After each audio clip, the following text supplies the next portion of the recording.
여러분, 하나님의 백성이 함께 모여 주님을 예배하고 성찬을 하는 것은요, 하나님께서 기뻐하시는 일인 줄로 믿습니다. 왜냐하면요, 예배를 하고 성찬을 하는 것은 하나님의 하나님 되심을 인정하는 것이고요, 또한 우리가 예배 가운데, 성찬 가운데 주님께서 주시는 은혜를 누릴 수 있기 때문입니다. 그런데 여러분, 오늘 본문을 보면요, 바울은 이 은혜스러운 성찬 모임을 두고 고린도 교회에 충격적인 말을 합니다. 우리 17절의 말씀을 함께 읽도록 하겠습니다. 내가 명하는 이 일에 너희를 칭찬하지 아니하나니 이는 너희의 모임이 유익이 못되고 도리어 해로움이라. 아멘. 여러분, 지금 바울은 고린도 교회의 모임을 책망하고 있습니다. 그런데 도대체 왜 책망하고 있는 것일까요? 우리가 이것을 오늘 본문을 통해서 살펴보면서 참된 성찬의 의미와 또한 성찬에 참여하는 우리는 어떤 태도로 참여해야 되는지 알아보도록 하겠습니다. 우리 18절의 말씀을 함께 읽도록 하겠습니다. 시작. 먼저 너희가 교회에 모일 때에 너희 중에 분쟁이 있다 함을 듣고 어느 정도 믿거니와. 아멘. 여러분, 바울은 지금 고린도 교회 안에 무엇이 있다라고 말하고 있습니까? 분쟁이 있다라고 말하고 있습니다. 그런데 여기서 참 안타까운 것은요, 세상의 모임이 아니라, 그냥 사적인 모임이 아니라 교회 안에서 주님을 예배하는 공동체가 모였는데요, 분쟁이 있다라는 것입니다. 그렇습니다, 여러분. 고린도 교회 안에는 여러 가지 분쟁과 충돌이 있었습니다. 고린도전서 1장을 보면요, 여러 사람들이 모여서 이렇게 주장합니다. 나는 아볼로파입니다. 아볼로 선지자가 말해준 게 최고입니다. 또 어떤 파벌에서는 이렇게 말합니다. 아니야, 바울이 최고야. 고린도 교회는 바울이 세운 교회라고 하면서 바울을 최고로 모시면서 다른 파벌을 반복했습니다. 그리고 어떤 사람은 예수님의 첫 번째 제자인 베드로가 최고지 하면서 또 베드로 파벌이 생겨서 서로 충돌했습니다. 이처럼 고린도 전서는요, 고린도 교회는요, 많은 분쟁과 충돌이 있었습니다. 그래서 바울은 고린도전서 3장에서 그들을 책망합니다. 그리고 8장부터 10장까지의 말씀을 보면요, 우상과 관련해서 또 충돌이 일어나게 됩니다. 그렇게 고린도 교회의 성도들은 여러 가지 일들로 충돌을 하고 있었습니다. 그런데 역시나 그 충돌이 예배 가운데서도 성찬 가운데서도 드러나는 것입니다. 그리고 그 문제가 성찬에서 어떻게 구체적으로 드러나는지 우리가 한번 알아보도록 하겠습니다.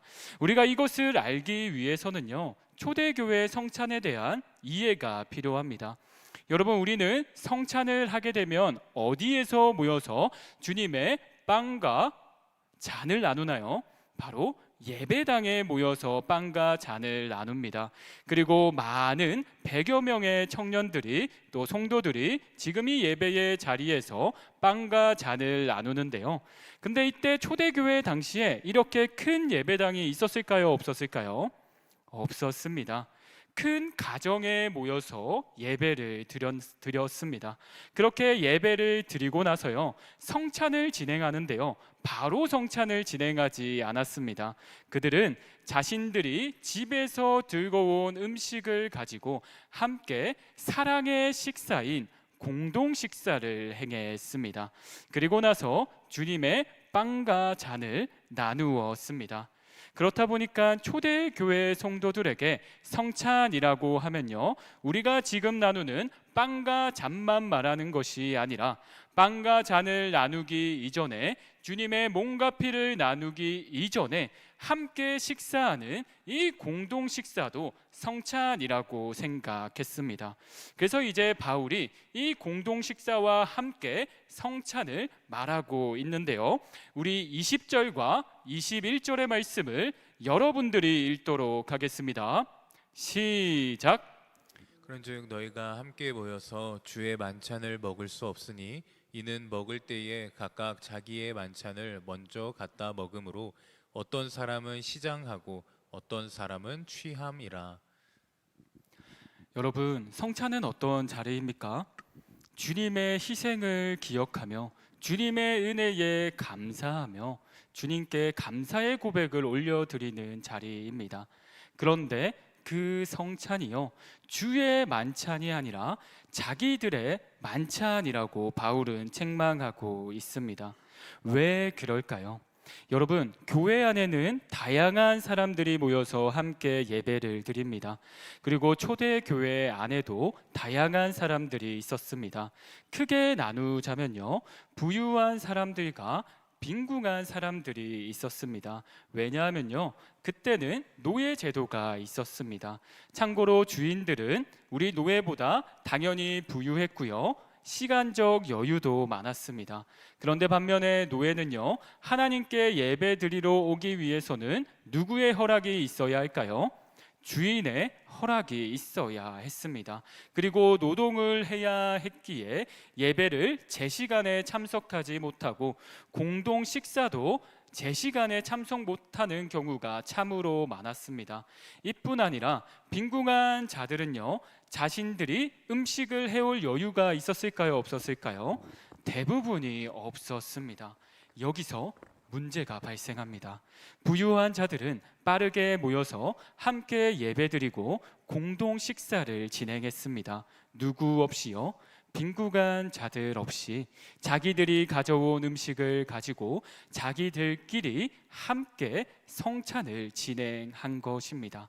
이것을 안 바울은 그들을 책망하고 있는 것입니다. 너희들이 하는 것은 성찬이 아니다. 주님의 희생의 정신을 기억한다면, 주님이 너희들을 구원하기 위해서 몸과 피를 다 찢기셨다는 것을 안다면, 너희들이 한 공동체일진데 너희들은 그 빈궁한 자들을 무시하면서 나아가니 이것은 주님의 만찬이 아니다라고 말하고 있는 것입니다. 여러분, 같은 교회 안에 이러한 일이 발생했습니다. 여러분은 이해가 되십니까? 당연히 사람은 연약하기 때문에 서로 자기의 파벌을 만들어서 자기와 생각이 다른 사람을 배척할 수 있습니다. 그런데 바울은요, 그것이 아니라고 말하고 있는 것입니다. 그래서 바울은 더 강하게 고린도 교회의 부유한 자들을 향해 강하게 책망을 하는데요, 우리 22절의 말씀을 여러분들이 함께 읽도록 하겠습니다. 시작. 너희가 먹고 마실 집이 없느냐? 너희가 하나님의 교회를 업신 여기고 빈궁한 자들을 부끄럽게 하느냐? 내가 너희에게 무슨 말을 하랴? 너희를 칭찬하랴? 이것으로 칭찬하지 않노라. 아멘.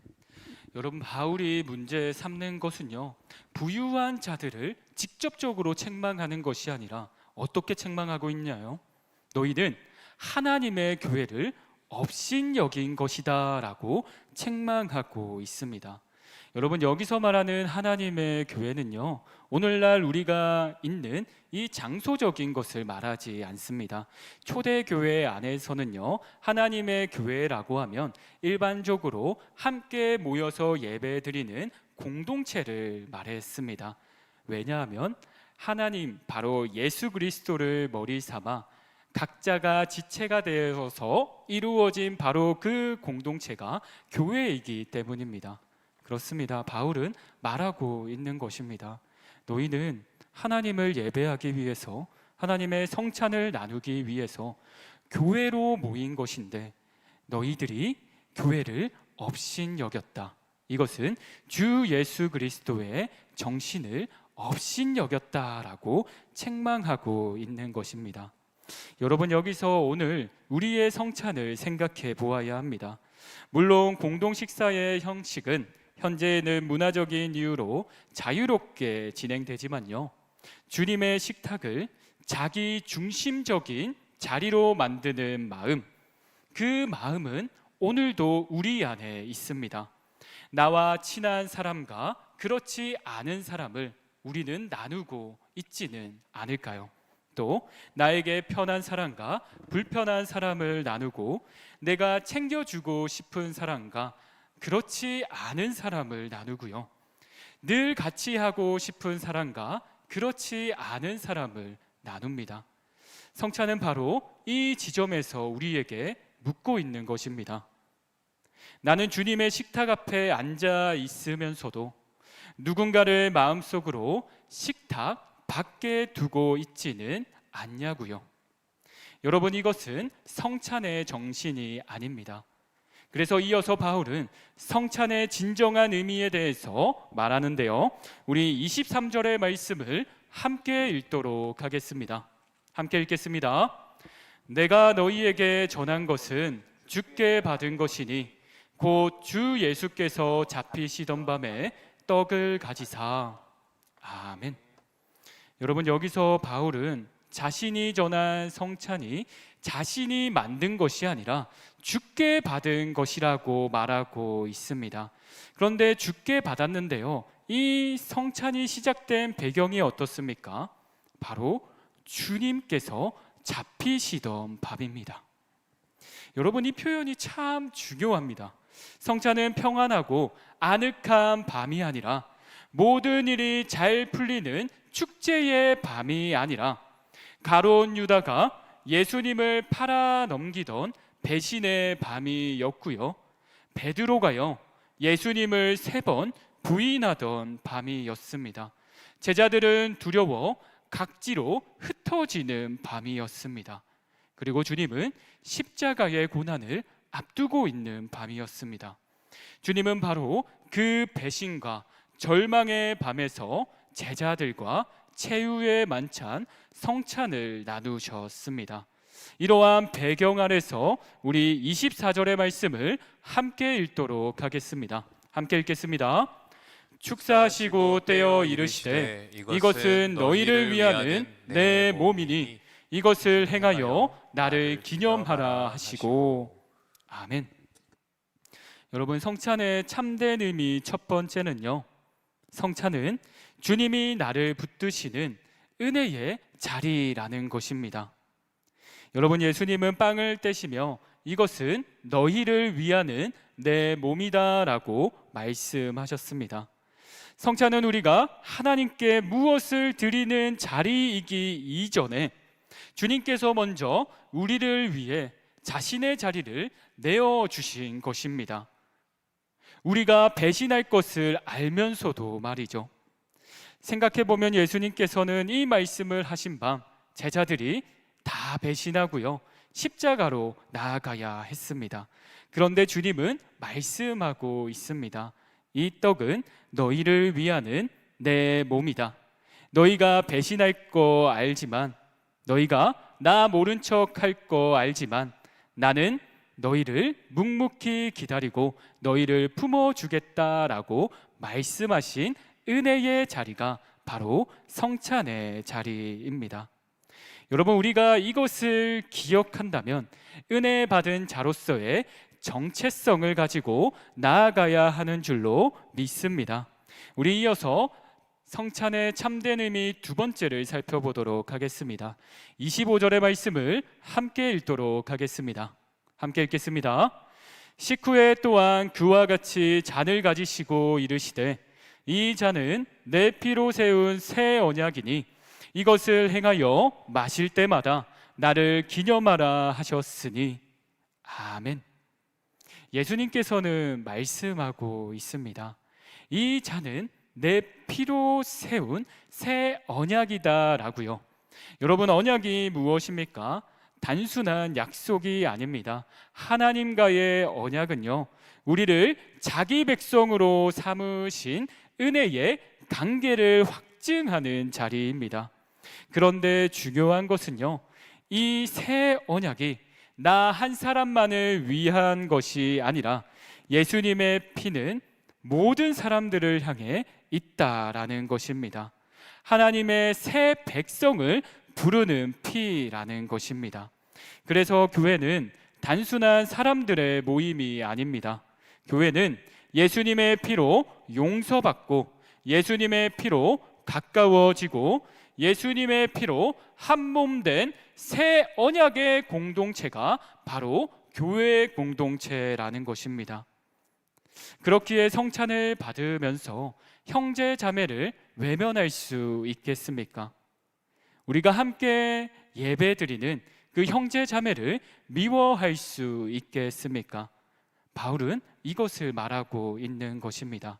성찬의 참된 의미는 예수 그리스도 안에서 우리가 한 몸이 되었기 때문에 이것을 기억하며 나아가는 자리라고요. 이어서 바울은 성찬의 참된 의미 세 번째를 이야기하는데요. 우리 26절의 말씀을 여러분들이 읽도록 하겠습니다. 시작. 짐을 그가 오실 때까지 전하는 것이니라. 아멘.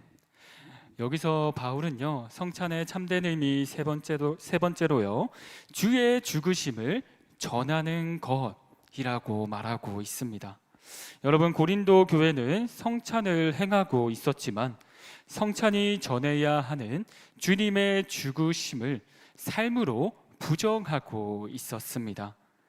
여러분, 예수님은 우리를 위해서 희생하셨습니다. 그리고 예수님은 우리에게 대명령을 내리십니다. 내가 너희를 사랑한 것과 같이 나의 사랑을 아는 나의 사랑스러운 나의 자녀야. 나의 사랑을 나를 모르는 자들에게 전해주겠니라고 말했습니다. 그 정신이 담긴 성찬의 의미가 바로 이것입니다. 누군가를 기다려 주고요, 외로운 사람이 있으면 내가 먼저 손을 내미는 것입니다. 연약한 자들이 있다면요, 그냥 무시하는 것이 아니라 내가 조금 힘들더라도 주님이 나를 사랑하셨듯이 그 사람을 끝까지 사랑하는 것입니다. 여러분, 성찬의 참된 의미를 기억하시기 바랍니다. 그럴 때 우리가 오늘 드리는 성찬의 참된 의미가 우리의 삶을 새롭게 할 줄로 믿습니다. 우리는 이어서 성찬에 참여하는 태도에 대해서 알 수 있는데요. 27절의 말씀을 함께 읽도록 하겠습니다. 함께 읽겠습니다. 그러므로 누구든지 주의 떡이나 잔을 합당하지 않게 먹고 마시는 자는 주의 몸과 피에 대하여 죄를 짓는 것이라. 아멘. 여러분, 여기서 합당하지 않게 먹고 마신다라는 뜻을 우리는 잘 알 필요가 있습니다. 혹시 합당하지 않게 먹고 마시는 것이 내가 죄인이라서 나는 성찬에 참여하지 못하는 것은 아닌가라고 생각할 수 있습니다. 나는 한 주간을 살아가면서 또 똑같은 죄를 반복했는데 내가 성찬을 받을 수 있을까라고 마음이 찔릴 수도 있습니다. 여러분, 이것은 완벽한 사람을 말하는 것이 아닙니다. 우리 모두는 주님의 은혜가 필요합니다. 그런데 여기서 말하는 합당하지 않게 먹고 마시는 자라는 뜻은요, 성찬의 참된 의미를 되새기지 않고 회개하지 않고 나아가는 자들을 향해서 말하고 있는 것입니다. 성찬은 나의 희생을 기억하고 너를 향한 나의 은혜를 기억하고 그 은혜를 이 공동체 안에서 전할 수 있어야 한다라는 그 참된 의미를 내 삶을 통해서 되돌아보지 않고 회개하지 않고 마시고 먹는 것이 합당하지 않게 마시고 먹는다라는 것이죠. 이것은 바로 우리가 죄를 행하는 것이다 라고 말하고 있습니다. 그렇다면 우리는 어떤 태도로 성찬에 나아가야 할까요?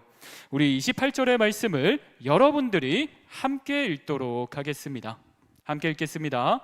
사람이 자기를 살피고 그 후에야 이 떡을 먹고 이 잔을 마실지니. 아멘.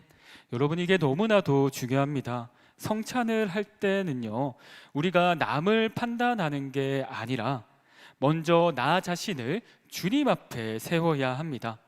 저 사람은 왜 저럴까 생각했던 것들을 내려놓고요, 내 안에 있는 들보를 바라보는 시간입니다. 우리가 하나님 앞에 독대하는 단독자로 서서 내가 하나님 앞에서 공동체를 미워했던 것은 없는지, 주님의 말씀을 업신여겼던 것은 없는지 먼저 돌아봐야 할 것입니다. 그리고 성찬을 대하는 두 번째 태도는요, 우리 29절의 말씀을 함께 읽도록 하겠습니다. 함께 읽겠습니다. 주의 몸을 분별하지 못하고 먹고 마시는 자는 자기의 죄를 먹고 마시는 것이니라. 아멘. 여러분, 여기서 주의 몸을 분별하지 못하고 먹고 마신다라는 것은요, 하나님께서 새 언약의 공동체로 불러주셨는데 여기에 모인 한 사람 한 사람을 주님의 몸을 이루는 지체로 불러주셨는데 이 몸을 미워하고 분별치 못하는 것을 이야기하고 있습니다. 내가 내 옆에 있는 지체를 귀하게 여기지 못하는 것은 성찬을 대하는 잘못된 태도라고 말하고 있는 거죠. 그렇기 때문에 성찬을 대할 때 우리의 시선을 내려놓고 하나님의 시선을 장착할 필요가 있습니다. 이 사람을 내 시선으로 바라보고 미워하는 게 아니라요, 하나님의 시선으로 바라볼 때 하나님께서 이 사람을 얼마나 사랑하시는지 우리는 먼저 돌아볼 수 있어야 된다는 것입니다. 이어서 바울은 세 번째 태도로요, 아주 실질적인 권면을 합니다. 우리 33절의 말씀을 함께 읽도록 하겠습니다. 그런즉 내 형제들아, 먹으러 모일 때에 서로 기다리라. 아멘. 여러분, 성찬을 대할 때 우리는 이 말씀을 기억해야 합니다. 우리는 함께 믿음 생활을 하고 있습니다. 그런데요, 믿음의 단계는 각 사람마다 다를 수 있습니다. 그렇기 때문에 저 사람에게 나의 믿음의 기준을 무작정 앞세우는 것은 안 된다라고 바울은 말하고 있습니다. 그 형제를 기다려 주라라는 것입니다.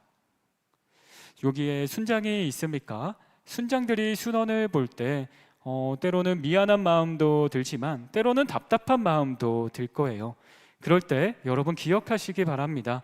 우리 예수님께서도요 여러분을 지금까지 기다려주고 있습니다. 그렇기 때문에 우리도 순원들을 끝까지 기다려줘야 할 줄로 믿습니다. 그리고 팀장들이 있습니까? 팀장들도 마찬가지입니다. 주님의 마음을 안다면요, 팀원들을 끝까지 사랑하고 끝까지 무릎 꿇으면서 품어줘야 할 줄로 믿습니다. 그리고 여기에 많은 순원들이 있습니까? 순원들은요, 순장들의 노고를 격려하면서요, 거기에 대해서 감사하는 자세가 있어야 할 줄로 믿습니다. 이것이 바로 성찬이 말하는, 고린도전서 11장이 말하는 성찬의 참된 의미입니다. 우리가 성찬을 대할 때 나의 죄만을 바라보는 것이 아니라 하나님 앞에 내가 공동체 안에서 헌신하지 못했던 것들, 미워했던 것들, 나만 생각했던 것들을 모두 내려놓고 나 자신을 먼저 돌아보는 귀한 시간이 열리기를 주님의 이름으로 축복합니다. 여러분, 말씀을 맺도록 하겠습니다. 여러분, 주님께서 성찬을 행하실 때는요, 제자들이 배신할 것을 알고 있었습니다. 베드로가 3번 부인할 것을 알고 있었고요, 가룟 유다가 자신을 팔아넘길 것을 알고 있었습니다.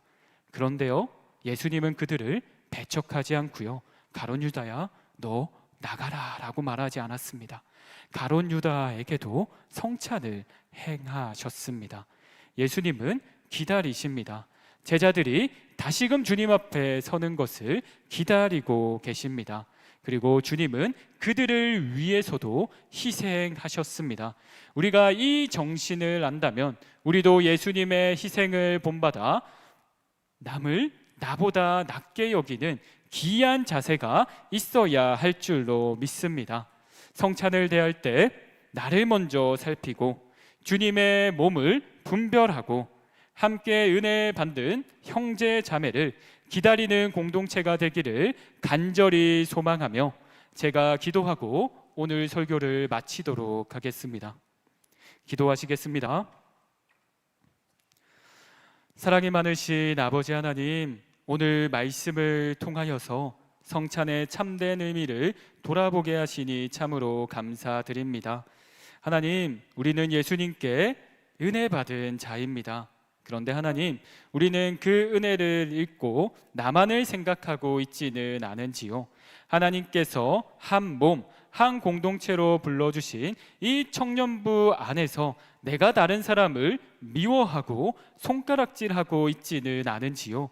하나님, 성찬을 앞두고 이 모든 것들을 회개하며 나아가기를 간절히 소망합니다. 성령 하나님, 나의 기도를 인도하여 주시고 오늘 이 시간 새롭게 하여 주시옵소서. 우리를 예배의 자리로 불러주심에 감사드리며 이 모든 말씀 살아계신 우리 주 예수 그리스도의 이름으로 기도드립니다. 아멘.